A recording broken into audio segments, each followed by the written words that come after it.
Hare Krishna.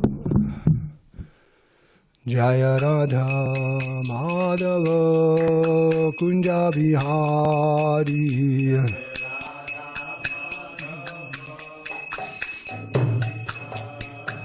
Jaya Radha Madhava Kunja Bihari.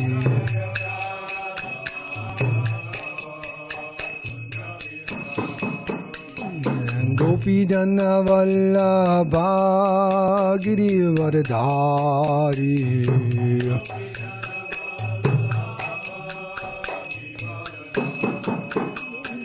Gopi Jana Vallabha Girivardhari.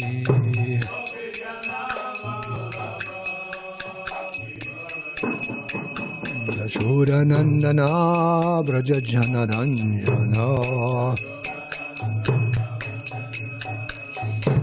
Jasoda Nandana Braja Jana Dhanjana. Jamuna Tira Vanachari. Jamuna Tira Vanachari. Jayo Radha Madhava Kunja Bihari.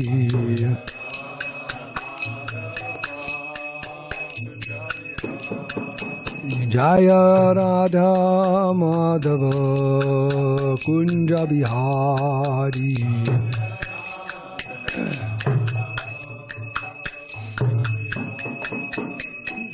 Gopi Jana Vallabha Girivardhari. I'll take it. Gopi Jana Vallabha Girivardhari. Girivardhari. Jasoda Nandana Brajadana Ranjana. Chaitanya Charinja. Jasoda Nandana Brajajana Ranjana. Jamuna Tira Vanachari. Jamuna Tira Vanachari. Jaya Radha Madhava Kunja Bihari.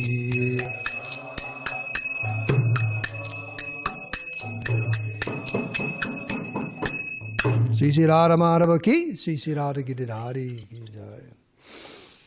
Jayo Vishnupad Paramahamsa Puri Braj Gachaja Shodhara Shri Srimad His Divine Grace. Sri Bhakti Vedanta Swami Srila Prabhupada ki jai. Jayo Vishnupad Paramahamsa Puri Braj Gachaja Shodhara Shri Srimad His Divine Grace. Srila Bhakti Saranta Saraswati Goswami Maharaj Prabhupada ki jai. Grantara Srimad Bhagavatam ki jai. Parents Dev Srila Narottam Das Thakur ki jai. Go Premanandi, all glories to the assembled devotees, all glories to the assembled devotees, all glories assembled devotees, all glories, Sri Guru and Sri Gauranga.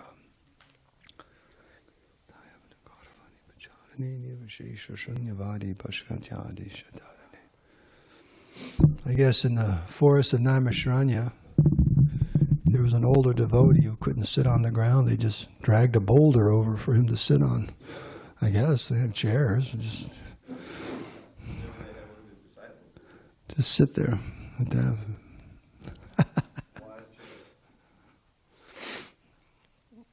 Or just levitated. So this morning we'll read from the Srimad Bhagavatam. We've been given a verse, and then we'll read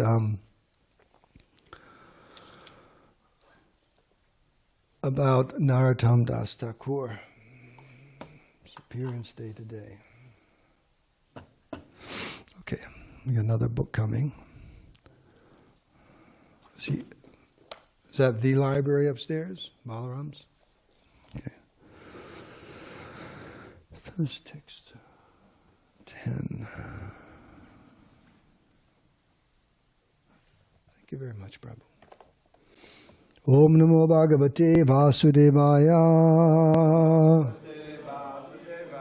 Om Namo Bhagavate Vasudevaya.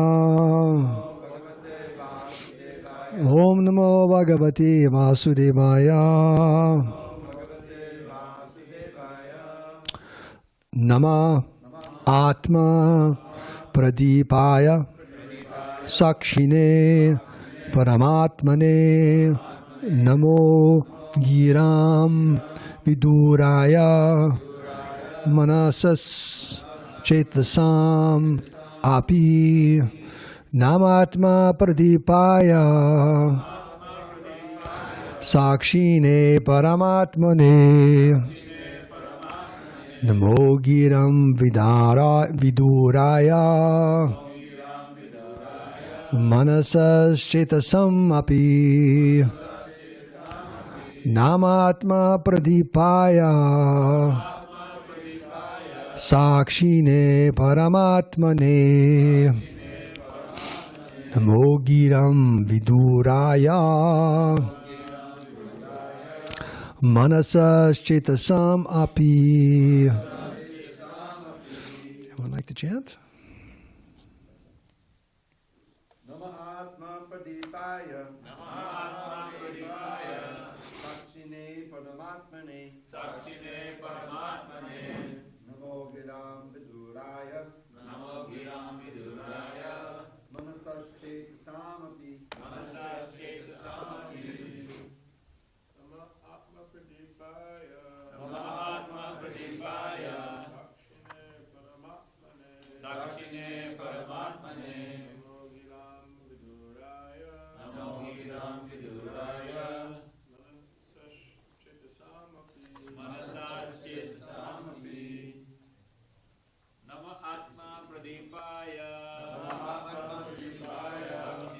As for the Bhagavatam, it's Krishna book. Do you have the Bhagavatam? Okay.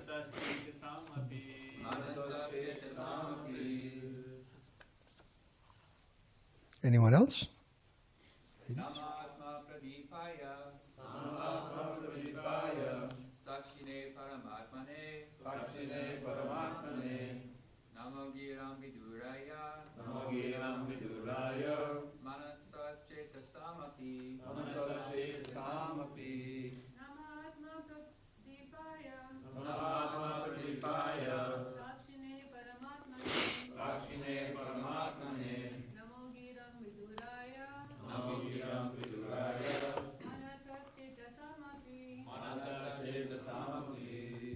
Online? Anyone else offline? Okay, so Namaha.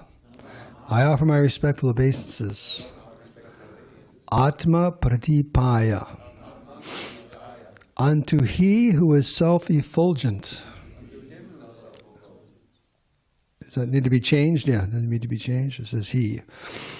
Or who gives enlightenment to the living entities. Sakshine, who is situated in everyone's heart as a witness. Paramatmane, unto the Supreme Soul, the Super Soul. Namaha, I offer my respectful obeisances. Giram, by words. Viduraya, who is impossible to reach. Manasa, by the mind. Chetasam, or by consciousness. Api, even. Translation and purport by Srila Prabhupada. I offer my respectful obeisances unto the Supreme Personality of Godhead, the self-effulgent Supersoul, who is the witness in everyone's heart, who enlightens the individual soul, and who cannot be reached by exercises of the mind, words, or consciousness. Purport. The Supreme Personality of Godhead, Krishna, cannot be understood by the individual soul through mental, physical, or intellectual exercises. It is by the grace of the Supreme Personality of Godhead that the individual soul is enlightened. Therefore, the Lord is described here as Atma Pradipa, The Lord is like the sun which illuminates everything and cannot be illuminated by anyone. Therefore, if one is serious about understanding the Supreme, one must receive enlightenment from Him, as instructed in Bhagavad Gita. One cannot understand the Supreme Personality of Godhead by one's mental, physical, or intellectual powers. Om Agyantimirandasya Gyananjana Salakaya Chaksul Unminitam Ninataismai Sri Gurave Namaha. Shri Chaitanya Mano Bhistam Stapitam Yena Bhutale Swayam Rupa Kadamayam Dadati Shvapadantikam. Sri Krishna Chaitanya Prabhu Nityananda Shri Advaita Gadadhar Shivasari Gaur Bhaktivinoda. Hare Krishna, Krishna Krishna, Hare Hare, Hare Rama, Rama Rama, Hare Hare. Vanchikapatarubhascha kripa sindhu bhevacha patitanam bhavanebhyo vaishnavebhyo namo namaha. So by your good wishes and ardent prayers, I'll try to say a few things on this verse. I'm going to reference a few pastimes. What's being brought up here is the fact there are two. This is brought up. Why was it 2 inches too short? The rope Mother Yashoda was trying to bind Krishna with. Why wasn't it 3 or 4 or 5? Why was it 2 inches? 2 inches. 2 fingers, 2 inches too short.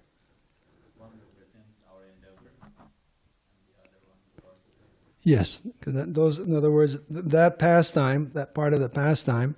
I guess I'll jump right into the Krishna book. We'll start with that one. The Damodar Lila, bringing out the point there are 2 things that are required for us to make it in Krishna consciousness. 1, our endeavor, and 2, more importantly, is the mercy and kindness of Krishna. Now, in the purport, in the verse, it's talking about we can't understand Krishna by our mental, physical, or intellectual powers, philosophizing, and so on. So do these have any importance? Yes, they do, up to the point of convincing us that we should take up the process of devotional service. There's logic, there's philosophy, there's controlling the mind. All of these different things are important up to the point of engaging in devotional service. But they're not going to bring us to the point of realizing Krishna. So that's why we talk to people. We have the philosophy, we have this and that, but it's just to bring one. Okay, this makes enough sense for me to start the process of devotional service by which I can attract the mercy of Krishna. So we don't. It's not sentimental. The process of devotional service. These things are important, but only up to a particular point. Even in material life, our mind, our intelligence, and so on, they can only bring us to a certain point of understanding reality. Can't understand everything. The idea that I want to understand everything before I start this Hare Krishna stuff. No, you won't understand everything. We don't even understand everything about what's going on in this world. So, but we have enough to engage, to start doing. That's called Shraddha, faith. We have enough faith to at least make an endeavor. So in the Damodar Lila, I just want to read this real quickly from the Krishna book. I'll just read this. This is a summary of the verses we were going to reference. So Mother Yasoda here is saying, being the topmost well-wisher of her child, Mother Yasoda began to think, if the child is too fearful of me, I don't know what will happen to him. Mother Yashoda then threw away her stick. You know what that stick was? That stick was actually Nanda Maharaj's stick he uses for herding the cows. It was beautifully jewels and all kinds of carvings. It was gorgeous, gorgeous stick. She had Krishna ran out the door, so she ran out after him and saw, Nanda Maharaj's stick was right there by the door. So she grabbed that. That was the stick she grabbed. Actually, it was his. Nanda Maharaj's beautiful, beautiful stick he uses for herding cows.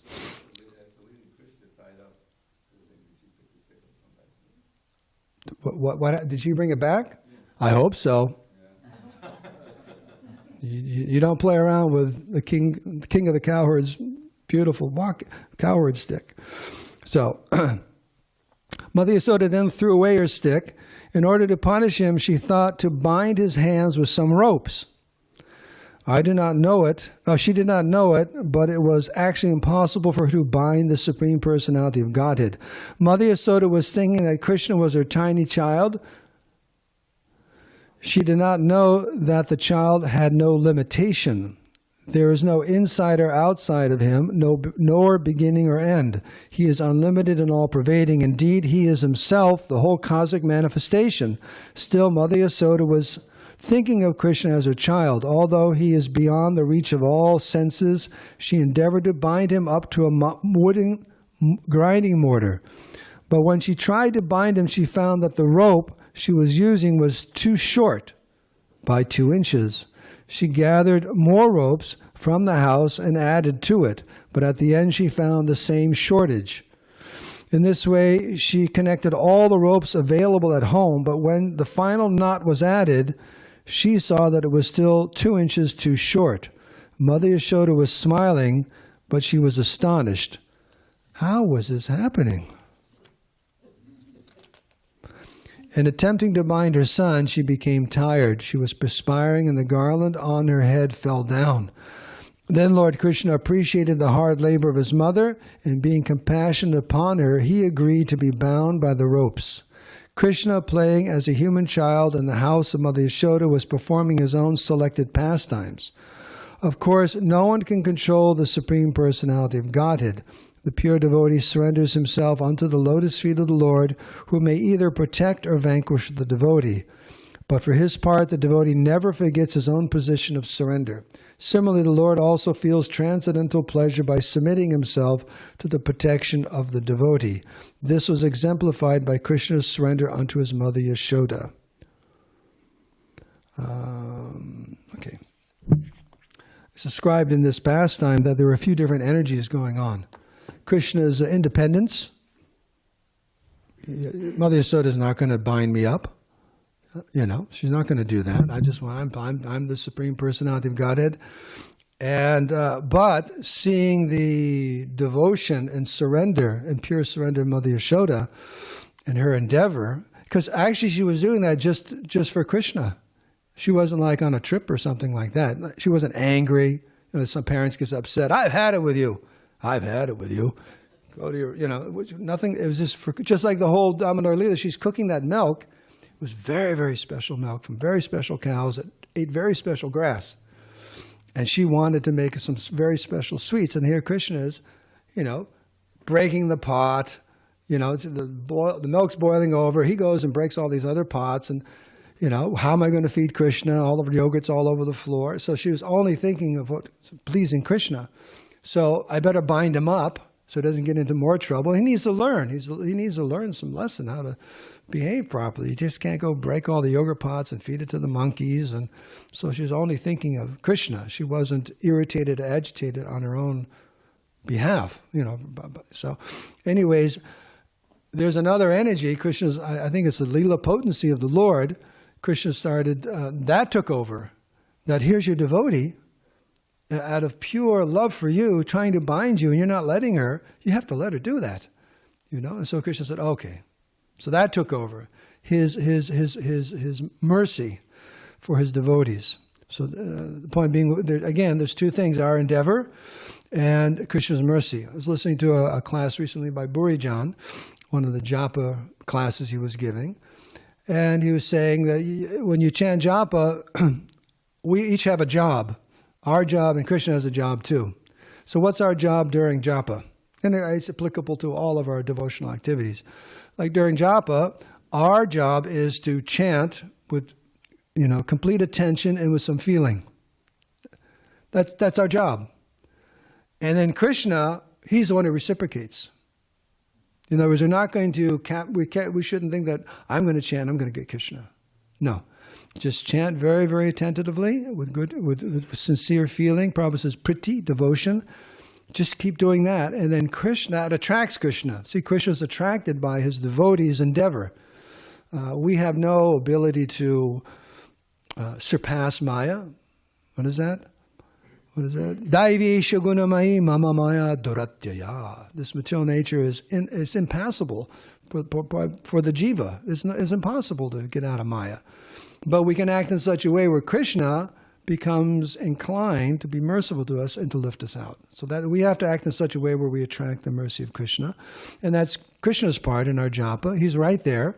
He's listening to us, whatever sound we're making, whether it's or Hare Krishna, Hare Krishna. Krishna's listening to everything, and accordingly he reciprocates like that. Maybe he just needs another 10 minutes. So whatever we need, Krishna's in the heart. Okay. So this is one of the pastimes that bring that out. I want to read another pastime, and I'll just make a reference to the third pastime. Let's see here.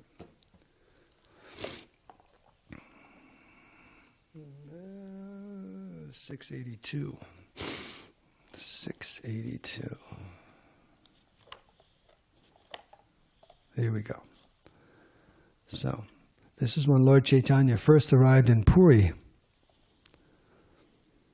I turned right to it. And he fainted in ecstasy in the temple. And the guards, you got to watch out for those guards at the Puri temple, but just before they could do anything, Sarvabhauma Bhattacharya showed up. He was the king's topmost scholar and advisor and great learned personality. He's actually an incarnation of Brihaspati. He showed up and he saw Lord Chaitanya lying there, and he realized that this is actually symptoms of ecstatic love. And so he had his disciples pick him up and bring him to his home. And he shaved a little swab of cotton there. He's still alive because but he could understand this vast knowledge of the scriptures that this was someone exhibiting very, very high levels of spiritual consciousness. Anyways, and the devotees showed up, because why was Lord Chaitanya away from the devotees? Why did he show up? Shankarshan, do you know that? Okay. Do you know why he came to Puri first and the devotees followed? It has something to do with his danda. Do you remember that pastime? Lord Nityananda did what to his danda? Okay. Broke it, yes. Okay. Little sign language there. Okay, yeah. He broke it. So he feigned being upset and he went first. So that's why he arrived first and feigned in ecstasy. Then the devotees show up and they're asking everyone, did you see a sannyasi? Did you say, oh yes, and they explain what happened. You wouldn't believe what just happened. Well, where'd he go? Oh, the house of Sarvabhauma Bhattacharya. So they all went there and they chanted Hare Krishna, and Lord Chaitanya woke up. And Sarvabhauma Bhattacharya and his disciples were saying, oh, he's a very nice sannyasi.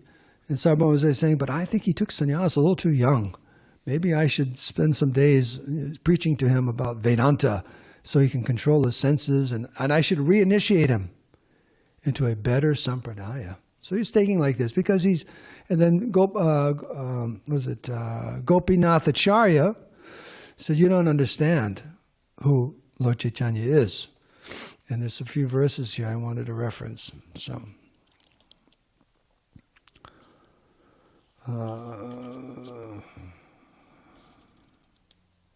Gopinath Acharya said, you're not going to understand who Lord Chaitanya is. He said, one cannot attain real knowledge of the Supreme Personality of Godhead by such logical hypothesis and argument. In 82, Gopinath Acharya continued, one can understand the Supreme Personality of Godhead only by His mercy, not by guesswork or hypothesis. People guess, oh, I think God is like that. What do you think God? What do you think God is? Oh, I think okay. The Acharya continued, if one receives but a tiny bit of the Lord's favor by dint of devotional service, he can understand the nature of the Supreme Personality of Godhead. If one receives but a tiny bit of the Lord's favor by dint of devotional service, then he can understand the nature of the Supreme Personality of Godhead. And he quoted this verse by Lord Brahma, which would be the third pastime we can delve into a little bit. Atapi te deva padam bhujadvaya prasada leshanu grihita evahi janati tattvam bhagavan mahimno dachanya eko picharam vichanvan. My Lord, if one is favored by even a slight trace of the mercy of your lotus feet, he can understand the greatness of your personality. But those who speculate in order to understand the Supreme Personality of Godhead are unable to know you, even though they continue to study the Vedas for many years. And this is taken when Lord Brahma is offering his prayers to Krishna after the Brahma Vimohan Leela, part of that Leela, because Lord Brahma is the most qualified personality Pretty much, he has complete control of his mind. Could you imagine having complete control of your mind? Complete control of your mind. I mean, yogis spend lifetimes trying to control their mind. Complete control of his mind. The Vedas emanated, Krishna inspired him with so many qualifications. And then during the Brahma Vimohan Lila, when he saw that Krishna had expanded himself into all the cowherd boys and they all became Vishnu, and he realized he didn't know anything about Krishna. And thinking himself very, very intelligent. I mean, he's got 4 heads. He's 3 times more intelligent than us. He's got 4 heads to work with. So intelligent and so much austerity and piety. And he's saying, by all of this, I can't understand who you are. It's by your mercy. And one can only just get this, Leshanu Grhita, just a particle. That's all you need. Krishna's mercy is so powerful. A particle of mercy, then you can understand. And it's not by all of this guessing or philosophizing or Vedanta, that's not going to help. All of that is meant to bring us to the point of saying, yes, I should engage in devotional service. So these are wonderful pastimes reflecting the verse we were talking about in today's class, that it's by the mercy. So what is our job? Go back into class a little bit. Okay. What is our job? What's our end of the deal in devotional service? Do you remember what I said? What's our end of the deal? What do we have to do? Krishna has something to do and we have something to do. What do we have to do? What's our part? What's our part of the deal of devotional service? Yes, we have to do our service nicely. We have to learn how to perform our devotional service with devotion, devotional service, with great attention. We have to act in such a way where Krishna is pleased and he'll be merciful to us. And Krishna is more than happy to reciprocate. The question may come up is, I've been doing this for a long time. I'd like a little more mercy. Prabhupada Das, God bless him. Remember Prabhupada Das? Bhakti Nick, Prabhupada? Yes. Many, many years he had an expression. He'd say, I wish Krishna would throw me a bone. Like some mercy. Like that. Because sometimes we work very, very hard. Krishna is not reciprocating or something like that. But Krishna knows exactly what we need, and he is reciprocating. And we have to be vigilant to see what is Krishna actually, and why is Krishna giving what he's giving. Like that. But Krishna's right there, and he's more than happy to be very merciful and kind to us.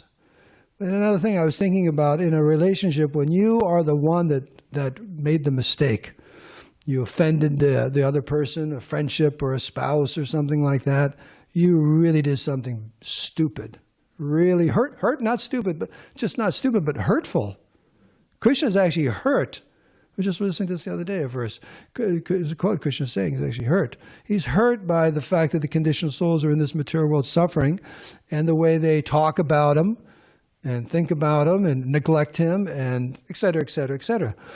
So we're the one, if you're in the relationship and you're the one who made the big mistake and the hurt, well, it's on you. It's on you to come back around and make amends. I guess that's the word they use, you make amends. So that's what we're trying to do. My dear Krishna, please forgive me. And we have to say that maybe like 1,000,000 times. How many lifetimes has it been? So, my dear Krishna, please forgive me. With all sincerity. And Krishna, okay. But Krishna wants to see if we are sincere. Because his mercy is very powerful. He doesn't give it out to everyone. His mercy is very powerful, because by that mercy, Krishna actually comes under the control of his devotees, just like Mother Yasoda then controlled Krishna by binding him up. Okay.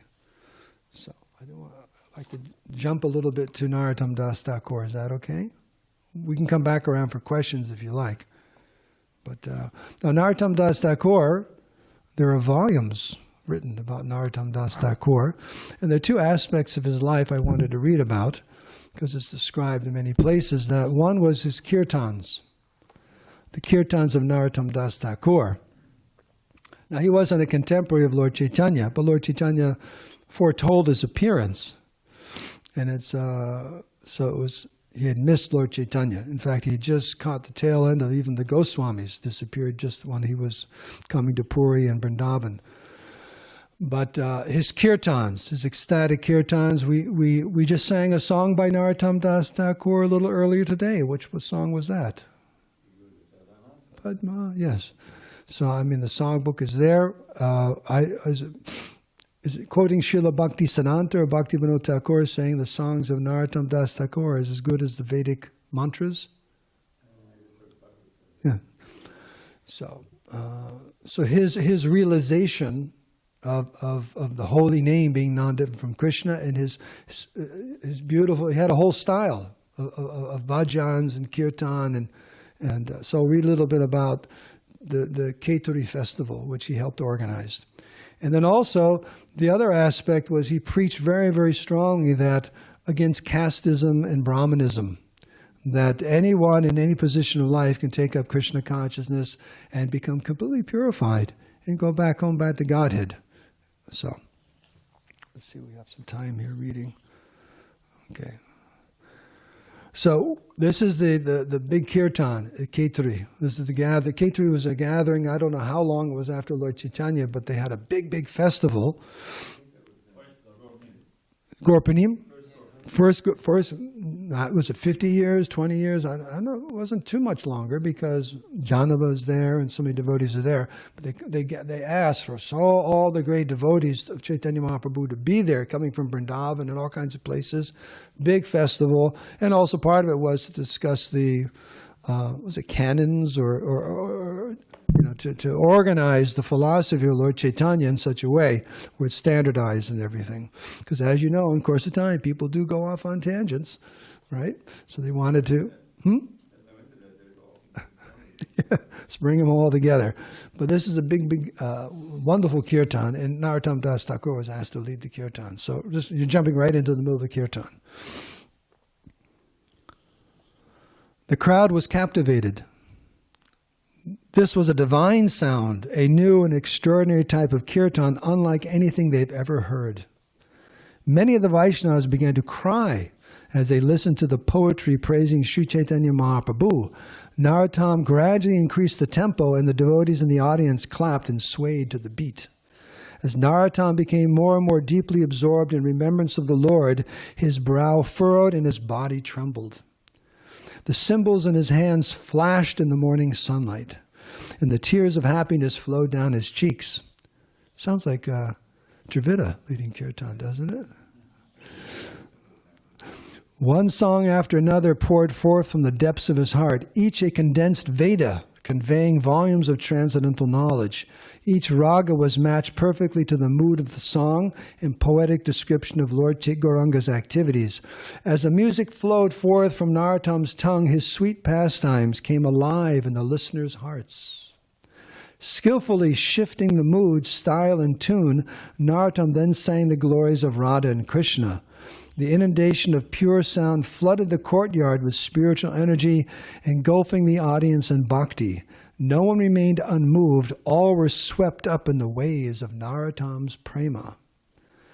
Narottam was now oblivious to his surroundings, and he sang on, his body drenched in perspiration mixed with his own joyful tears. By now, many devotees were dancing, forgetting everything but the bliss of the kirtan. As Narottam continued, he noticed an extraordinary sweet scent filling the air.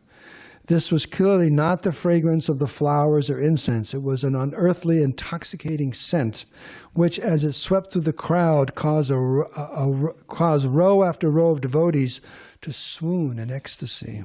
Narottam realized that the fragrance was coming from the deities. With this realization, he felt a profound sense of separation from the Lord, and he changed the melody to match this mood. He thus led the crowd into ever deeper states of spiritual emotion. The air became thick with the mood of separation until the devotees were so profoundly affected that it appeared everyone was moving in slow motion, like wading through honey. Then,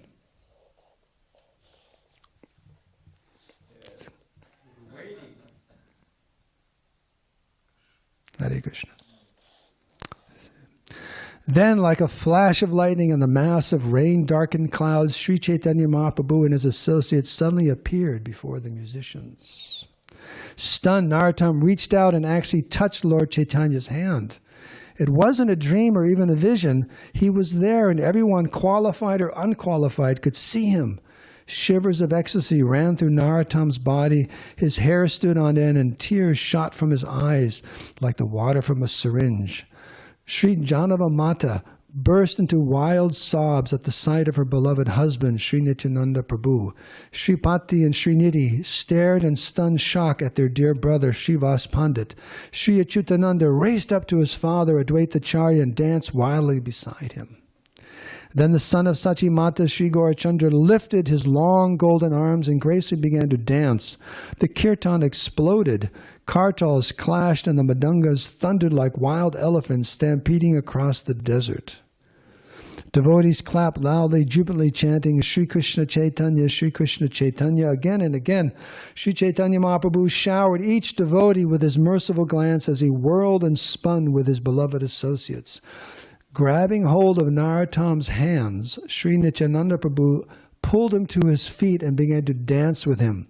The earth trembled beneath their feet as Lord Nityananda's shimmering blue dhoti swished from side to side. His reddish lotus eyes rolled with intoxicated joy as he spun around the courtyard. Nearby, Sri Advaita Chandra danced through the crowds of devotees while roaring like a maddened lion. And Gadadhar Pandit danced joyfully beside Srivasacharya. Narottam's heart was bursting with ecstasy as he surveyed the assembled devotees. It seemed everyone was there, Rupa and Sanatan, Raghunath Das and Kashishwar, Murari Gupta and Haridas, Suk Damodar and Bakeshwar. It was as if the clock had been turned back. And once again, Mahaprabhu was enjoying his ecstatic pastimes in Navadvip. Utter transcendental madness reigned in the courtyard. Some devotees held hands and danced while others cried and trembled.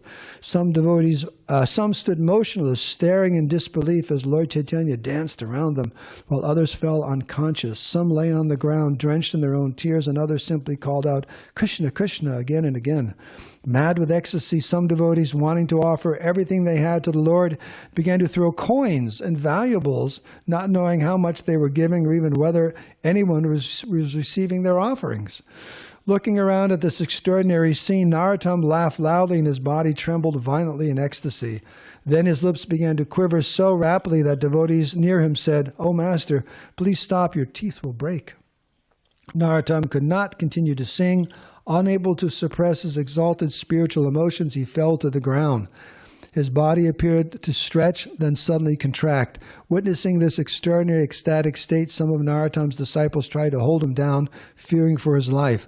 Others fell at Narottam's feet, thanking him again and again for granting them this experience of unparalleled devotional love. We'll do one more paragraph.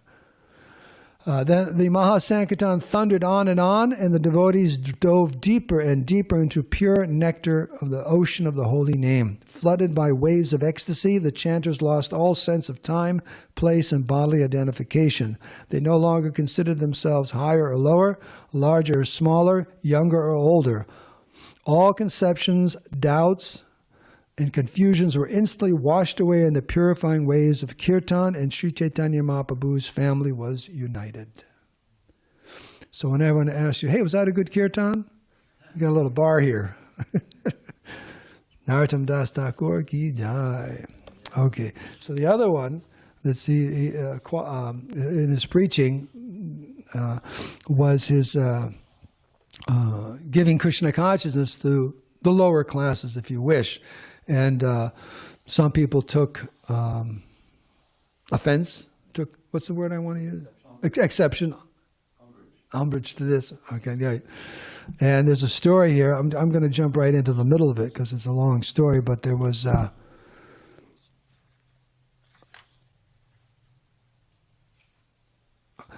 king, and he had one Pandit, this Ganga Narayan. And they had heard about this Narottam Das preaching in the kingdom, and they said, he's like initiating all these like Sudras, and they're not Brahmins, and he's giving them mantras, and he's ruining Vedic culture, and it's unacceptable. And so they decided, well, let's go. He's in the king. Let's go to visit him and debate him and just finish the whole thing like that. It should not be done. So there was an entourage that went to see Narottam Das Thakur. It's Rajan, the Singha is the name of the king. So, the news that King Narasimha Roy and his band of scholars were coming to defeat Narottam in debate quickly reached Keturi. Ganga Narayan,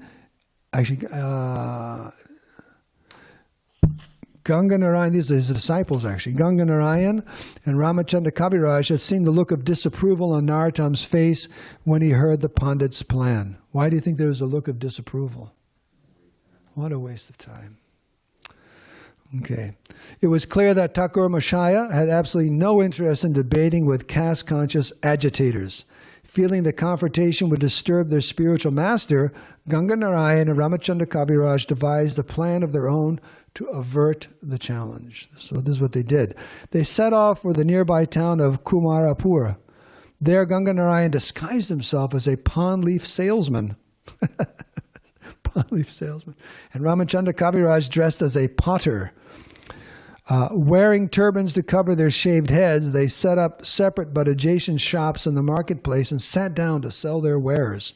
When the king's party arrived at Kumarapur, they set up camp, and a few Brahmins went to the market to buy vegetables, rice, and cooking pots. Ramachandra Kaviraj and Ganga Narayan had anticipated this, and they watched as the Brahmins walked through the marketplace, finally stopping to examine the clay pots at Ramachandra Kaviraj's stall. "How much are these?" one Brahmin asked. Ramachandra told him the price in Sanskrit. Trying to conceal his surprise, the Brahmin began to barter for a better price, also in Sanskrit. When Ramachandra continued to speak in fluent Sanskrit, the Brahmana could no longer mask his amazement. "How is it that the shopkeepers of this town are so educated?" he asked. "We are just humble shopkeepers," Ramachandra replied meekly. "What little knowledge we have is simply due to the mercy of our Guru Maharaj." "And who, may I ask, is your spiritual master?" "Narottam Das Thakur Mahashaya. He lives in the nearby town of Keturi. His knowledge and devotion are beyond compare." Meanwhile, a few of the Brahmins who had moved on to the palm leaf shop were stunned when Ganga Narayan also conversed with them in Sanskrit. Intrigued, the Brahmins began whispering among themselves, "This place is amazing. The shopkeepers speak like erudite scholars." Ganga Narayan and Ramachandra continued to chat nonchalantly with the Brahmins as if Sanskrit were their native tongue. Skillfully, they turned the conversation towards spiritual topics and gradually drew the proud Brahmins into a philosophical debate. As the discussion became heated, crowds of curious villagers pressed in around them, listening with awe as Ganga Narayan and Ramachandra eloquently established their points by quoting many Sanskrit verses. It didn't take long for the two to defeat the Pandits. Mortified, the Brahmanas stood speechless. "I am not going to stand here in the middle of a marketplace and debate with a panwala," one sputtered indignantly to his friends. "Let's go." The victorious shopkeepers chided the Brahmins as they strode out of the marketplace. "You'd better return to your studies," Ganga Narayan teased. "Send your professors to us and we can debate further." Then the Brahmanas swiftly disappeared, but Ganga Narayan and Ramachandra didn't believe the Pandits would accept defeat so easily. Suspecting they would return with more of their entourage, Ganga Narayan and Ramachandra remained at their stalls. The Brahmins rushed into their camp and roused the colleagues. "Something terrible has happened in the marketplace. We were completely humiliated by two shopkeepers, a panwala and a potter, started a debate with us, and speaking fluent Sanskrit defeated us in front of everyone." "What?" one of the Pandits chuckled. "A panwala and a potter speaking Sanskrit?" "Yes, they're the students of Narottam Thakur. We were thoroughly disgraced. We can never show our faces here again." An incredulous Pandit asked, "What kind of town is it where the shopkeepers speak Sanskrit and discuss Shastra in the marketplace?" "Believe me, these two shopkeepers are the most erudite scholars I've ever met," said one of the humiliated Pandits. "If simple working men like these are sophisticated, what will Thakur's scholars be like?" And just imagine what Narottam Das Thakur Mahashaya must be like if these are his insignificant students, added another. "We had better go home and forget about Keturi. We've already been defeated by Narottam's pupils." "Leave now?" the head of the Pandits yelled. "Are you mad? Rather, we should go to the marketplace immediately and curb those arrogant shopkeepers' pride." Yes, we must defend our honor. Let's go to the marketplace at once. The group of agitated Brahmins entered the... You ever seen a group of agitated Brahmins? Watch out. The group of agitated Brahmins entered the marketplace a few moments later. Searching out the panwala and claypot salesmen, the Pandits encircled their shops. You see, they're like the whole big circle of Brahmins around there, like, we're going to get them. Their leader confronted Ganga Narayan with sarcasm. It is a common practice in this town. Is it a common practice in this town for shopkeepers to offend visiting Brahmins? Please forgive me, Ganga Narayan said humbly in Sanskrit. I didn't mean to offend anyone. We were merely having a philosophical discussion. Ramachandra Kabiraj interceded, also in Sanskrit. I think those Brahmins were just too young and inexperienced. You appear to be much more educated. Likely you would fare better in a debate. Caught by the challenge, the head of the Brahmins asserted, we will discuss whatever you like. Perhaps we should make a comparative study between the qualities, this is the point here, the qualities of the Brahmins and the qualities of the Vaishnavas, Ramachandra said. Yes, the head of the Pandits replied, I am well versed in this topic. And the scholarly Pandit rattled off numerous verses glorifying the Brahmins. He smiled smugly at Ganga Narayan. Would you like to add something? Oh, what more can I say? Ganga Narayan said in mock wonder. You have described the position of the Brahmins very nicely. But now, if you allow me, I would like to say something about the exalted position of the Vaishnavas. Of course, the Brahmin said with a casual wave of his hand. Can you do that? You're a Brahmin. Can you wave your hand like that? No, you wave your hand. Brahmins can do that like that. Right? Yeah. Then Ganga Narayan began. First, he offered his respects to his spiritual master. Then poetic shlokas in glorification of the Vaishnavas flowed from his mouth in an endless stream. And he quotes some of the Sanskrit here. If a Brahmin has all 12 Brahminical qualifications but is not a devotee and is adverse to the lotus feet of the Lord, he is certainly lower than the devotee who is a dog-eater but who has been educated but dedicated everything, mind, words, activities, wealth, and life to the Supreme Lord. Such a devotee is better than such a Brahmin because a devotee can purify the whole family, whereas the so-called Brahmin in a position of false prestige cannot even purify himself. Who said that? Prahlad Maharaj. And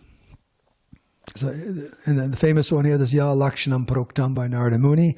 If one shows the symptoms of being a Brahmana, Kshatriya, Vaishya, or Sudra, even if he has appeared in a different class, he should be accepted according to those symptoms of classification. So, on and on he spoke, his powerful melodious voice echoing through the marketplace, mesmerizing everyone. The Brahmins stood with their mouths agape as Ganga Narayan irrevocably established the superior position of the Vaishnava. When he finally stopped speaking, the entire marketplace was completely silent. And that's not easy in India, in a marketplace. With folded hands, Ganga Narayan turned to the head of the Pandits. So, he said, smiling gently, the Shastras clearly state that the Vaishnava is superior to all. Vaishnavas are beyond caste distinction and should be respected by everyone, even the Brahmins. The chief of the Brahmins stood stunned, wiping sweat from his forehead. He sputtered a few weak arguments, which were swiftly refuted by Ganga Narayan's razor-sharp intelligence. The color drained from the Pandit's face. Desperately, he turned to the other Brahmins for help, but no one spoke. Like a captive elephant hemmed in on all sides, the exasperated Brahmana hung his head and admitted defeat. He then slunk away as the crowd cheered.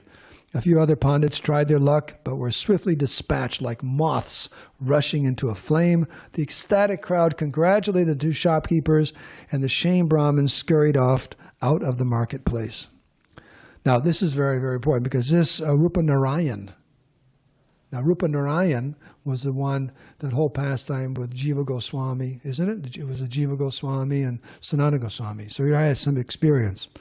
The Pandits returned to their camp sick with disappointment after reporting everything to the king. They languished in their sorrow. They had proudly left the camp roaring like the ocean, but now most soaked in silence. A few of them discussed the debate, keeping their voices low. The leader was fuming. Turning to the scholar, Rupa Narayan, he hissed, Why didn't you come to my defense? You could have defeated these rascals. How can you be so foolish to call them rascals? Rupa Narayan snapped. Your stubborn pride blinds you. I didn't speak because my heart was filled with awe by their illuminating presentation. It was brilliant, logical, and full of Shastric references. How could you not be impressed by those shopkeepers? Their speech, their demeanor, and their knowledge, and the knowledge they presented far surpassed those of the greatest Brahmins. Both through personal example and Shastric reference, they established without a shadow of doubt that a Vaishnava is situated on the topmost spiritual platform and is worthy of respect even from the Brahmins. Rupa Narayan's stance was unexpected, and all the Pandits stared at him. Rupa Narayan glared back. "You're all too proud to admit that what they said was true. Won't any of you acknowledge that those men know far more about spiritual topics than all of us? Could you not perceive that those saintly shopkeepers were not debating us just to establish their superiority? Nor were they trying to humiliate us. They simply wanted to establish the point that the Vaishnavas, like their Guru Srila Narottam Das Thakur, is beyond mundane caste distinction and is endowed with the power to elevate even the lowest creatures to the highest spiritual platform. If it weren't so, how could such simple folk become so spiritually advanced? It could only be by the merciful touch of a Vaishnava like Thakur Mahashaya Narottam Das Thakur. Such as bell metal can be turned into gold, a saint of Narottam's caliber can transform anyone into an effulgent, self-realized soul. Such is the power of the Vaishnavas. And it's described here that when the king heard about this, they all went immediately to Narottam and begged forgiveness. They begged forgiveness. I think he took initiation eventually from Narottam Das Thakur. This is Sitala Mataji, our God sister. Sita also designed and oversaw the carving of our Gaura-Nitai. There we go. So, again, those are the two main points that are brought up over and over again. Narottam Das Thakur, his kirtans, and his preaching and elevating even like that against Brahmanism and casteism. So, but we have to be careful not to be proud. Oh, I'm a Vaishnava, I'm better than Brahmins. Like that. We have to actually become a Vaishnava like that. So we can end here. It's late. I don't know if we should go into questions. We just end, and we can take a feast, breakfast feast, and a lunch feast, celebrating Narottam Das Thakur's life. Srila Prabhupada Ki Jai.